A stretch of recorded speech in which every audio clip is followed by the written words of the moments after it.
la clé, elle est là. Il faut garder nos vêtements plus longtemps. Donc, les entreprises doivent travailler aussi. Oui, la plateforme de seconde main, bien sûr que c'est plus vertueux que d'acheter neuf, mais il faut aussi que les produits puissent être réparés. On puisse peut-être le recycler, peut-être offrir de la seconde main. C'est allonger la durée de vie du vêtement. Une forme de taxation de fin de vie, par exemple, pourrait aider nos entreprises à travailler dans la R&D, à travailler qu'est-ce qu'on fait au niveau de la suite des choses avec nos produits. Et c'est des bonnes façons quand même, dans le fond, de nous différencier puis de taper sur la créativité, l'innovation des très petites entreprises, parce que souvent, les très petites entreprises prennent déjà tout ça en considération. Absolument. On va recevoir un panel d'experts en la matière. Je vous demande d'accueillir Mathieu Saint-Arnaud, directeur général M-Mode, la grappe métropolitaine de mode. Il mérite. Mais aussi Chantal Durivage, VPE développement créatif et fondatrice MAD Collectif. Bonjour Chantal. Mais aussi Valérie Védrine, fondatrice et présidente du CA de Masse Critique, présidente du groupe Ecomark également. Bonjour Valérie. Et bien sûr, notre animatrice qu'on ne présente plus, Elfie Morin, directrice générale Les Produits du Québec. Hey, je me sens comme une star.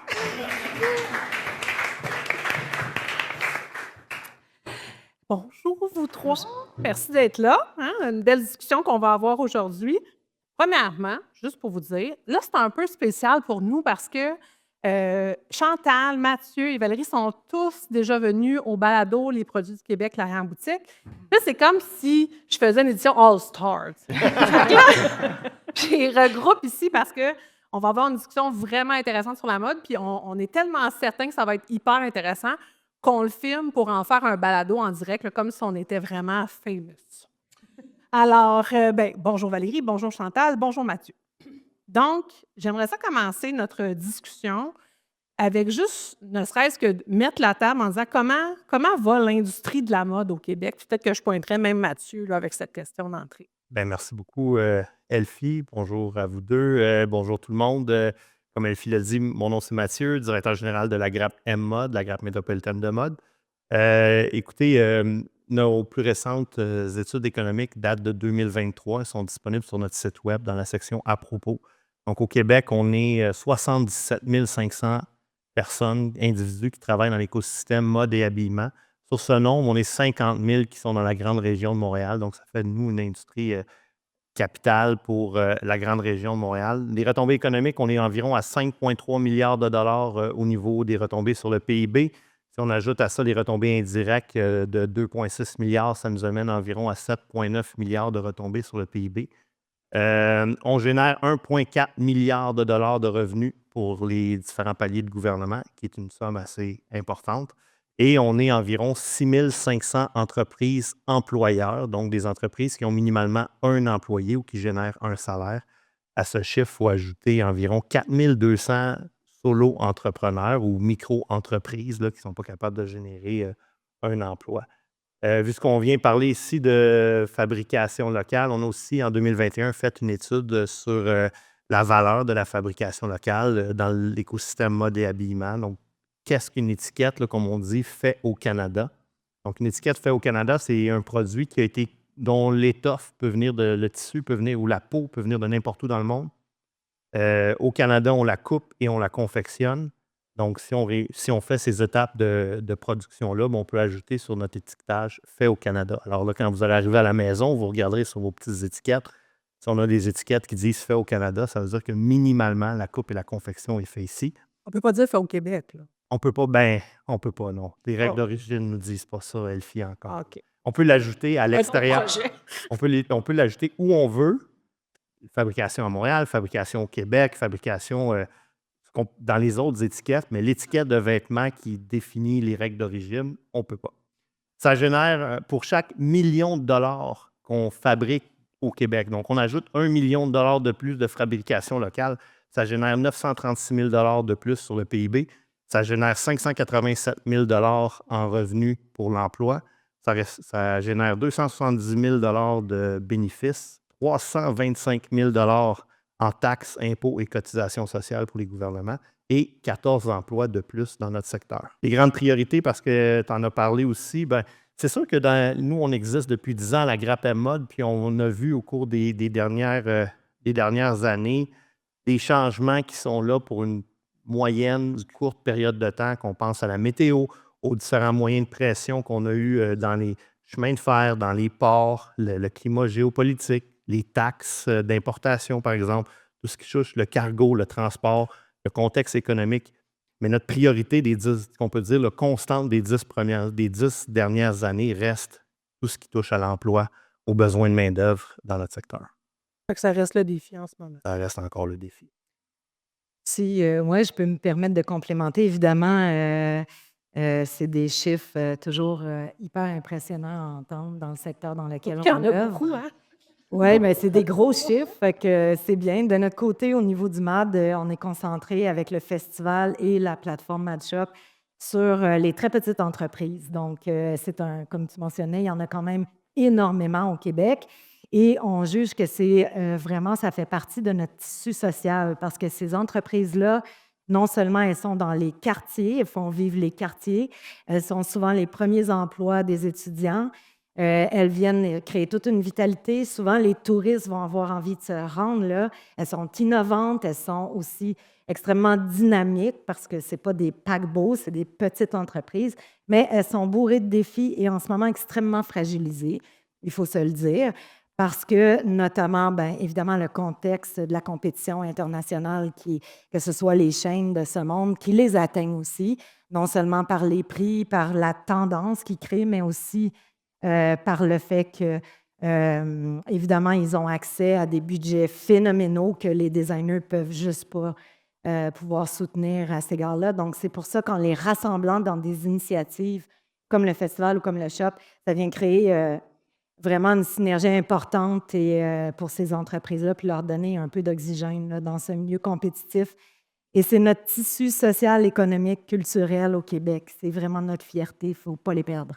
Et quand tu dis MadShop, dans le fond, c'est un site transactionnel qui met en valeur les designers québécois. Exactement. OK, sur les... Ils sont présentés autant au Festival MAD, au quartier des spectacles, qu'en ligne à l'année. On a parlé même un petit peu plus tôt en avant-midi, la consommation de la mode, elle est quand même, on parle de fast fashion, on parle même des fois de l'ultra fast fashion. Comment on consomme la mode actuellement? Question un peu large. Valérie? Bon. Fait qu'avec toutes ces bonnes nouvelles, c'est moi qui vais vous donner mauvaise. C'est pour ça. Voilà. Donc, en fait, OK, quelques chiffres marquants, pas trop, mais l'industrie de la mode dans le monde, c'est, dépendamment des sources, on a encore du mal à évaluer l'impact environnemental de l'industrie de la mode. Dépendamment des sources, ça va être entre 5 à 10 Je sais que la marge est énorme, là, mais c'est difficile. Donc, il y a différentes sources contradictoires, mais disons, c'est entre 5 à 10 des émissions de GES du monde entier. Puis là, on regarde juste les émissions de GES, puis on s'entend que la mode, il y a aussi d'autres problématiques dans la chaîne de valeur, la pollution des eaux, évidemment, les droits humains, etc., etc. Mais si on regarde juste les GES, c'est ça. Ça veut dire que c'est plus que l'industrie aérienne et maritime combinée. Quelques chiffres pour marquer les On va esprits. recevoir parce des que tomates, je pense. Mais moi, quelques chiffres pour marquer les esprits. On produit 100 milliards de vêtements par année. On étant le monde. Le monde, oui, bien sûr. Pas le Québec. Pas Emma. Non. Mais il faut se rappeler qu'on est 8 milliards d'humains sur Terre et que sur les 8 milliards, il y a à peu près 10 qui génèrent la majorité des produits qui sont achetés. Hein. Ce n'est pas ces 8 milliards de personnes-là qui consomment de manière générale. Et on jette. Alors, quand je dis jette, ça veut dire qu'on incinère ou on entend 92 millions de vêtements par année. Qu'est-ce que ça veut dire pour le Québec? Au Québec, tenez-vous bien, on jette 12 kilos de vêtements par habitant par année. 12 kilos qui sont jetés, donc ça veut dire incinérés ou enfouis. Donc, c'est colossal. L'impact de l'industrie de la mode est vraiment énorme. Donc oui, c'est vraiment un mouvement économique important. On en a parlé, de création important, mais ça aussi, c'est des défis colossaux en termes d'environnement. Donc, on la consomme peut-être un peu trop. Donc, quand on regarde les déchets, parce que les chiffres que tu nous... Ben, c'est ça. Le truc, c'est dans les derniers 10 ans, on a doublé la production de nombre de vêtements.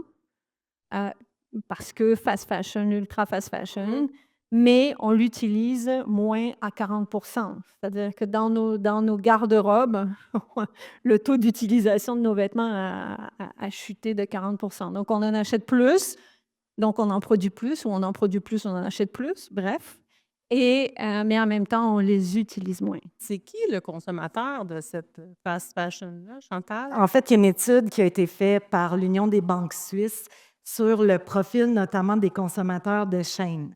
Et ça, c'est ahurissant, les résultats.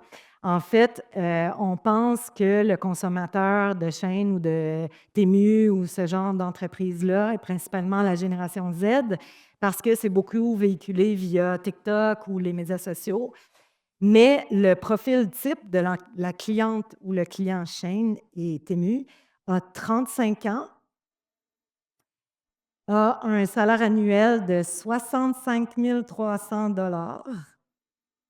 Alors, on est vraiment dans une espèce de drôle de paradigme, en fait. Puis en plus, 52 de ces gens-là jugent qu'ils ont un comportement écologique, pas en achetant chez Shein ou Temu, mais en se disant, ben moi, de toute façon, je recycle ou de toute façon, je mange moins de viande ou de tout. Je compense.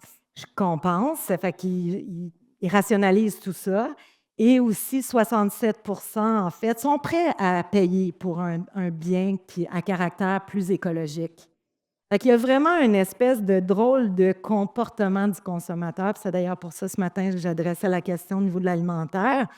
Je pense que la différence, c'est peut-être parce qu'on se le rentre dans le corps, qu'on est peut-être plus conscient, tu sais, de tout ça. Mais je ne sais pas si je peux tout de suite verser vers ça, mais ce qui explique ça, dans le fond, c'est que la fast fashion, au niveau du comportement du consommateur, joue vraiment sur des aspects psychologiques. Donc, on n'est pas dans les valeurs, parce que les valeurs sont là. 52 jugent qu'ils ont les valeurs qui sont présentes. Ce n'est pas nécessairement le prix non plus. Fait que c'est des facteurs psychologiques sur lesquels ils nous manipulent. Alors, par exemple, l'urgence et la rareté, ce qu'on va appeler le FOMO, Fear of Missing Out. C'est urgent, vite, vite, des rabais, des choses comme ça. L'appartenance sociale, je crée une tendance, fait que là, ben moi, à ce moment-là, je fais partie d'un groupe.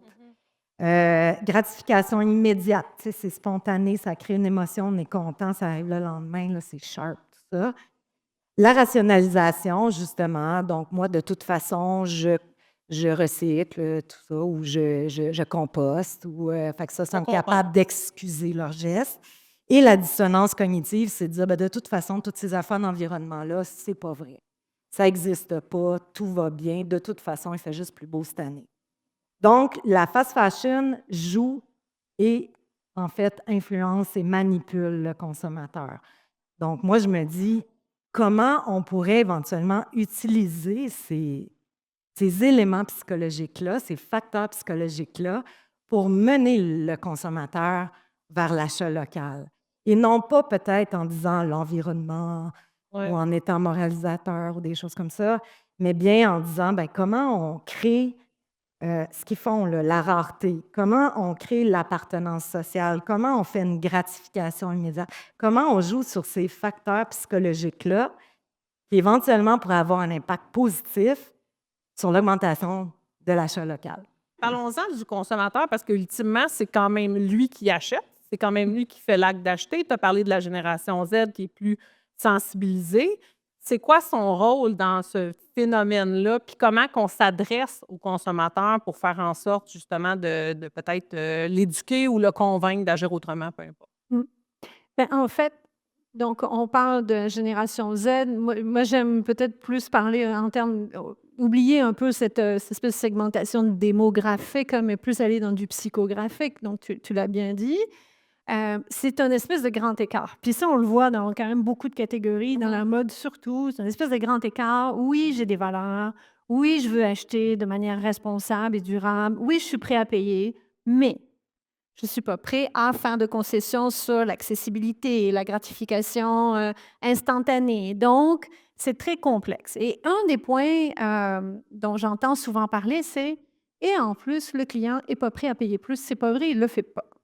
Fait que ça, si tu me permets, petite minute. Oui, de déconstruire ça. Il y a une étude vraiment importante de Deloitte qui a été faite en 2022 qui montre que 57 des consommateurs canadiens ne croient pas dans les allégations environnementales. 57 Donc, est-ce que vous allez payer pour un produit qui donne des allégations environnementales si vous n'y croyez pas?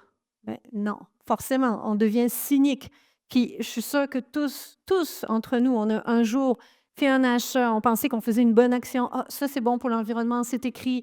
Puis là, finalement, 2, 3 jours plus tard, une semaine, oh mon Dieu, mais non, on apprend, il y a autre chose qui. Alors, donc, il faut rassurer, recréer le lien de confiance avec le consommateur. Comment on fait ça? Bien, deux bonnes pistes. La certification avec regarde, tout est dans tout. Mais c'est vrai, parce qu'on a évidemment des faux labels. Là, ça, c'est une des causes de greenwashing, c'en est un. Et on a besoin de recréer le lien de confiance avec le consommateur. Donc, s'il voit une certification puis qu'il peut s'y fier, puis c'est excessivement important, bien là, il va être prêt à faire un acte d'achat. Deuxième piste, c'est actuellement un travail qui se fait au niveau du Canada, c'est la loi C-59 contre le greenwashing. On ne réalise pas l'impact que le greenwashing a sur le consommateur. Il rend le consommateur excessivement cynique, donc on ne croit pas aux allégations. 1. 2, les entreprises qui font des bonnes démarches environnementales, qui sont vertueuses, qui essaient de mettre des choses en place, ne sont pas récompensées par le client parce qu'il n'y croit pas. Donc, c'est excessivement important de mettre en place une réglementation pour limiter les co-blanchiments. Et là, actuellement, d'ailleurs, il y a la consultation publique qui finit vendredi. Il faut qu'au Canada, on ne soit pas capable de tout dire. Il faut réglementer comme l'industrie de l'alcool, comme beaucoup d'industries sont réglementées de manière à ce que le consommateur, quand il voit une marque qui dit des allégations environnementales, il sait qu'elles sont vérifiées, testées, véritables et honnêtes, et donc il peut s'y fier.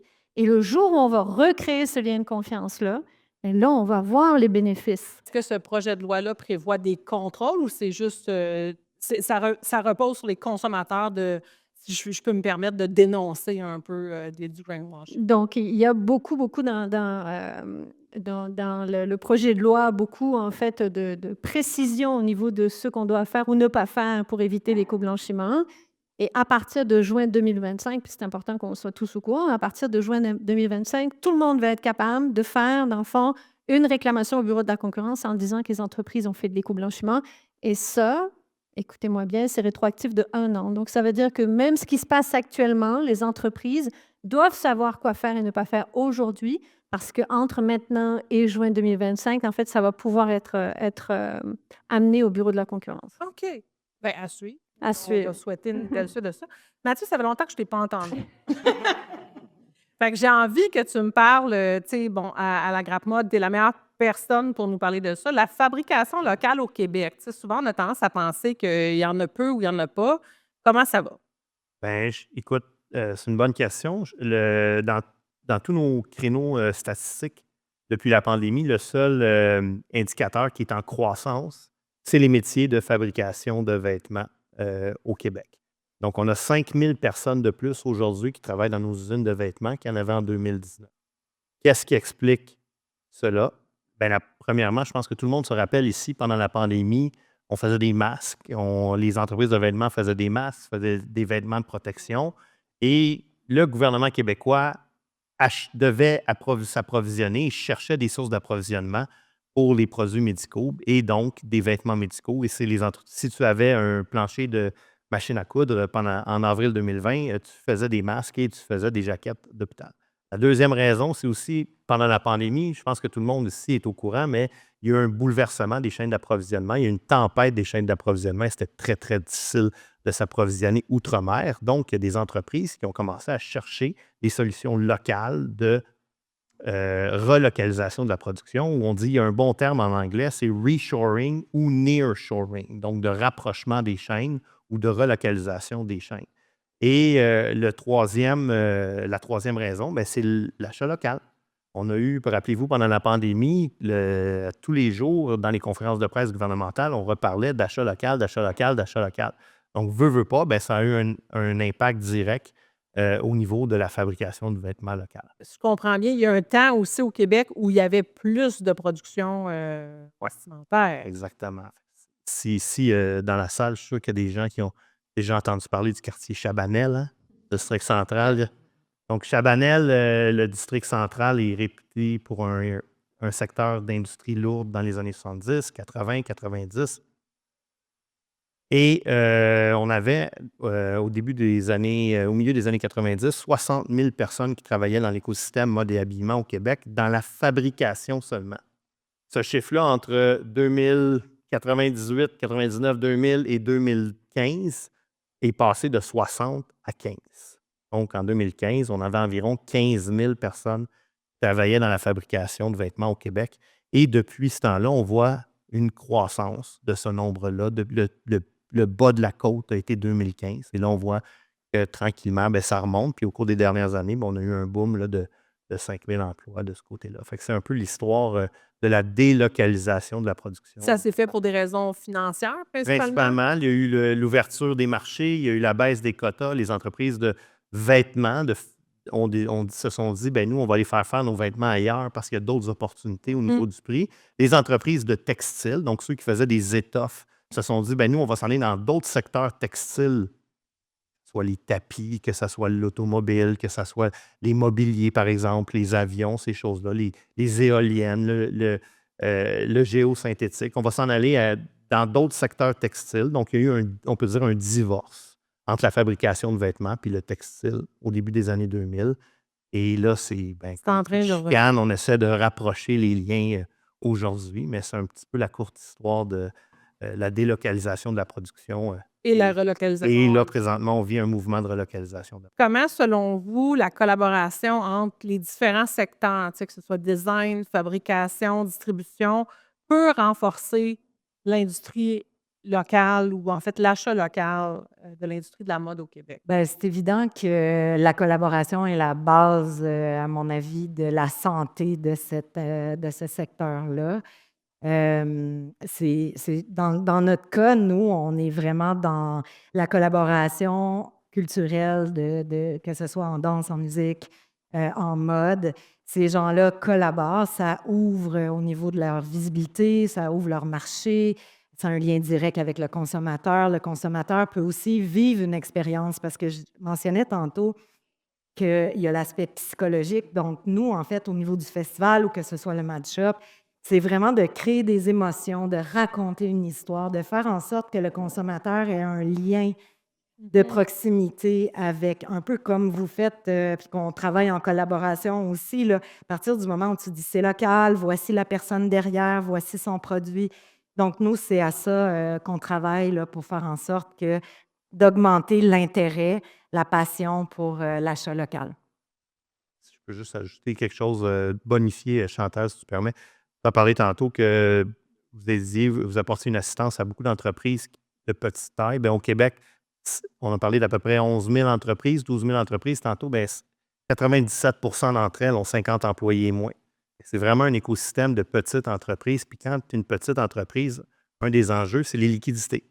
Et des solutions comme le Festival MAD, où est-ce qu'il y a un accès pour les petites entreprises à vendre aux consommateurs, ça aide au niveau des liquidités, qui est le nerf de la guerre économique quand tu es une entreprise de 0 à 5 employés. Là. Donc, des solutions comme ceux-là viennent appuyer évidemment la santé financière de nos entreprises. Tantôt, on a parlé plutôt de maillage entreprise avec Investissement Québec plus tôt ce matin. Je suppose qu'aussi au niveau de la grappe, il y a du maillage à faire entre des designers, des fabricants. Comment qu'au niveau, on s'accompagne là-dedans? C'est sûr que notre structure de gouvernance est basée, nous, pour couvrir tout l'écosystème mode et habillement au Québec. Dans le fond, si une entreprise a un LNQ et que l'entreprise travaille ou exploite un bien ou un service qui est dans l'industrie de la mode et de l'habillement, en fait, de l'écosystème mode et habillement, on essaie de changer certaines terminologies. Là, donc, l'écosystème, à ce moment-là, l'entreprise peut devenir membre de la grappe et ça peut être des créateurs, des distributeurs, des manufacturiers, des marques, des détaillants, nos institutions d'enseignement, nos laboratoires de recherche. On a 4 laboratoires de recherche au Québec qui touchent l'habillement. Fait que quand on peut mélanger tout ça ensemble, ben, c'est là qu'on crée un écosystème vibrant et vivant. Si on regarde le secteur technologie, l'environnement, comment qu'on peut contribuer à rendre l'industrie plus durable? Valérie? En fait, c'est clair qu'en 2024, les entreprises ont une responsabilité sociale d'entreprise, puis la collaboration est clé là-dedans. Il ne peut pas y avoir de compétition, là. On dit c'est de la coopétition. Dans le fond, il faut que les gens travaillent ensemble à différents niveaux. Je dirais, évidemment, il y a des très grandes institutions qui vous permettent d'avoir des certifications intéressantes. Il y a le Fashion Transparency Index qui va permettre à certaines grandes entreprises. L'ONU a aussi certains groupes de travail sur la mode spécifique. Il y a beaucoup de certifications. Il y a Cradle to Cradle pour les entreprises qui veulent avoir des produits plus circulaires. Il y a beaucoup de choses qui se font. Donc, c'est sûr qu'il faut aller travailler avec des experts et il faut aller finalement travailler avec des experts qui vont nous permettre d'adopter des meilleures pratiques. Le deuxième niveau, c'est comme donneur d'ordre, on a une responsabilité de travailler avec ses fournisseurs. Parce que la clé là, dans l'industrie de la mode, elle est vraiment dans sa chaîne de valeur. Je parlais au début des impacts environnementaux, il y a des impacts sociaux importants. Donc, quand on est un donneur d'ordre, c'est important pour nous d'aider aussi ces fournisseurs à adopter eux-mêmes des meilleures pratiques, en adoptant nous-mêmes des meilleures pratiques. Le troisième aspect, puis là, je vais jeter un pavé dans la mare, tu me permets. J'arrête plus d'avoir des primeurs. Vas-y. Non, pas des primeurs, plutôt un pavé dans la mare. Il y a C'est aussi, l'expression. il y a aussi un travail à faire entre entreprises de la mode. Moi, j'ai été 15 ans dans la mode, commerce de détail. J'ai vu Black Friday inexistant au Québec à Black Friday représenter un tiers de nos ventes quasiment annuelles. OK. Il n'y a pas une compagnie sur laquelle j'ai travaillé où Black Friday est véritablement profitable, mais on est tous rentrés dans cette espèce de cercle vicieux de production. Fait qu'aujourd'hui, on prévoit des ventes, on produit pour ces ventes qui vont être excessivement très élevées, mais pas nécessairement profitables. Donc, c'est une espèce de cercle vicieux dans lequel on est. On met beaucoup d'efforts marketing, on met beaucoup de ressources humaines là-dedans. Nos gens en magasin, moi, j'étais dans des périodes où nos magasins marchaient, à l'époque où j'étais chez Aldo, nos magasins travaillaient 24 heures aux États-Unis. Là, les caisses fonctionnaient 24 heures. Les gens magasinent avec des valises. Donc, c'est une réalité, mais on a un travail. Est-ce que, comme industrie, on peut peut-être se poser la question, est-ce qu'on peut arrêter cette chaîne ininterrompue de surconsommation? Ben, le défi dans ça, tu sais, puis je suis la première à prôner ça, évidemment. Mais tu sais, en Europe, il y a de plus en plus de lois. Là, il y a la Oui. nouvelle loi qui est discutée au Canada. Puis il y a des lois à tout point de vue aux États-Unis aussi. Mais l'ensemble de ces changements-là, puis je suis sûre, Mathieu, tu peux le confirmer, pourrait créer un changement de paradigme total sur toute la chaîne, non seulement de valeur, d'approvisionnement. Donc, ça pourrait être aussi gros comme impact que l'ouverture des quotas. Ça veut dire une adaptation de nos entreprises d'une façon capitale, fondamentale. Alors, c'est quand même, c'est quand même des grands changements dont on parle là, et c'est là que la théorie des petits pas est importante, de sensibiliser autant que les acteurs du commerce de détail. Il y a des bonnes pratiques chez les très petites entreprises aussi. Là. Il y a des éléments justement à peut-être discuter dans des plateformes comme au niveau de la grappe et tout ça, mais certainement que ça peut amener un changement important qui pourrait affecter nos entreprises locales. Le changement à adopter est aussi grand que quand le digital est arrivé il y a 20 ans. Par Quand le exemple. digital est arrivé dans notre commerce de Exact. détail, là, on a vraiment changé nos paradigmes parce qu'on vendait juste en ligne. Moi, j'ai lancé le premier site e-commerce chez Jacob. On dirait que il n'y a pas si longtemps. C'était vraiment une nouvelle réflexion. Les ventes omnicanales, le Exact. média digital, tout ça, ça a été une révolution dans laquelle l'industrie s'est adaptée. Mais là, c'est effectivement de ce type-là au niveau de l'ampleur. Il faut sensibiliser parce que les entreprises font peut-être un peu le même profil, le même facteur psychologique qu'on trouve. Là. Il y a un peu de déni là, parce que ça demeure un défi gargantuesque là, pour nos Ben, entreprises. j'ai une question pour toi, Valérie, parce que tu as été VP marketing de plusieurs entreprises en mode et tu dis toi-même, tu sais, c'était peu profitable, mais les entreprises ne sortaient pas nécessairement de cette roue-là. Non, parce que c'est le fear of missing out. Mm. Si moi, alors, on a vu quelques magasins aux États-Unis, quelques chaînes qui ont commencé à fermer pendant la période de Black Friday, etc. Mais ah oui, mais moi, si je le fais pas, mon concurrent va le faire. Mais si moi, je mets pas à 50. Écoutez, là, je ne sais pas s'il y a des gens de marketing dans la salle, je sais qu'il y en a quelques-uns. On regarde toutes nos listes, on est vraiment très bon dans les post-mortem, on regarde tous nos compétiteurs, à combien ils étaient, à quel pourcentage de rabais, qu'est-ce que je vais faire l'année prochaine pour être sûr. C'est ça. Fait que c'est pour ça qu'au début, je parlais de coopétition. Il faut que tous ensemble, il y ait une envie de dire, OK, cette année, on casse le On rythme. casse. Je pense que ce qui s'en vient aussi à court moyen terme pour nos entreprises au niveau de l'Agence des services frontaliers du Canada, c'est la production éthique. Qui a fait le vêtement? Est-ce qu'il y a du travail forcé dans la chaîne d'approvisionnement à n'importe quelle étape de la chaîne, de la culture de la fibre jusqu'à la finition du vêtement ou la fabrication du vêtement? Donc, il faut s'attendre à moyen long terme que les agences frontaliers du Canada, puis l'équivalent aux États-Unis aussi, soient plus sévères de ce côté-là. On assiste quand même à un mouvement où on a de plus en plus de ventes de seconde main. Tu sais, on a Cell qui le fait, on en a d'autres. Comment on accueille ça positivement, je suppose, comme initiative, Valérie? Fait que moi, j'ai eu la chance d'accompagner CERD, d'accompagner Boutique Courir, donc différentes entreprises là-dedans. Alors, la clé, elle est dans allonger la durée de vie du vêtement. Parce que si on crée des plateformes de seconde main, ce qu'on se rend compte beaucoup sur les plateformes de seconde main, c'est que dans le fond, on augmente la consommation. Donc, la clé, elle est là. Il faut garder nos vêtements plus longtemps. Donc, les entreprises doivent travailler aussi, oui, la plateforme de seconde main, bien sûr que c'est plus vertueux que d'acheter neuf, mais il faut aussi que les produits puissent être réparés. Il faut aussi qu'on puisse, qu'est-ce qu'on en fait en fin de vie? On puisse peut-être le recycler, peut-être offrir de la seconde main. C'est allonger la durée de vie du vêtement. Parce que sinon, dans le fond, on a un effet rebond qui fait que parce que, je suis sur une plateforme de seconde main, j'ai X dollars à dépenser, finalement, ça coûte moins cher, donc je vais dépenser plus, je vais acheter plus Fait de que je morceaux, mais surconsomme. on continue à rester dans la même roue. Espérons qu'une forme de taxation de fin de vie, par exemple, pourrait aider nos entreprises à travailler dans la R&D, Tout à fait. à travailler Ouais. qu'est-ce qu'on fait au niveau de la suite des choses avec nos produits. Donc, tu sais, je pense que ça peut être, dans d'autres secteurs, ça a été bien vu, puis ça pourrait l'être dans notre secteur aussi. Parce que c'est quand même un poids supplémentaire pour les entreprises. évidemment. Si fait que- c'est contrôlé, ben, ça dépend. Là, tu sais, je ne suis pas le plus grand spécialiste de la REP, là, mais il y a des REP qui sont gérés invisiblement, comme les batteries, puis il y a des REP qui sont visibles, comme on va acheter un électroménager.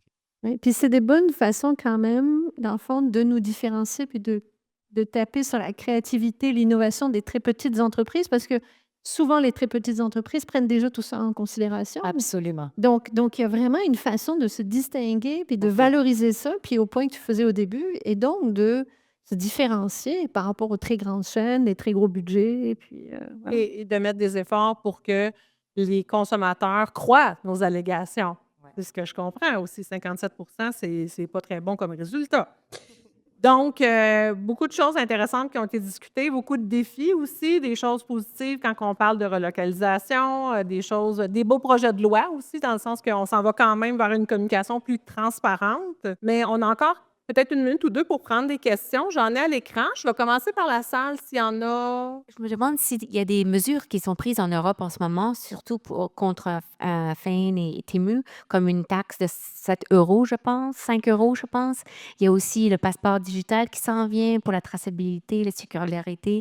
Donc, est-ce que ça s'en vient au Canada? Est-ce que c'est des bonnes mesures? Je pense que ça réglerait un peu de nos problèmes. Est-ce qu'on sait si ça Évidemment. s'en vient? Ou, Ben là, il y a déjà c'est ça. quelques démarches qui sont Ouais. faites, puis je pense que la pression va devenir tellement importante qu'on n'aura pas le choix, puis il faudrait prendre le pas. Là. Mais ça va créer de la pression sur les entreprises aussi, là, parce que... On a parlé de la loi C-59, mais là, le chiffre, mais je pense que c'est C-221 là, au fédéral.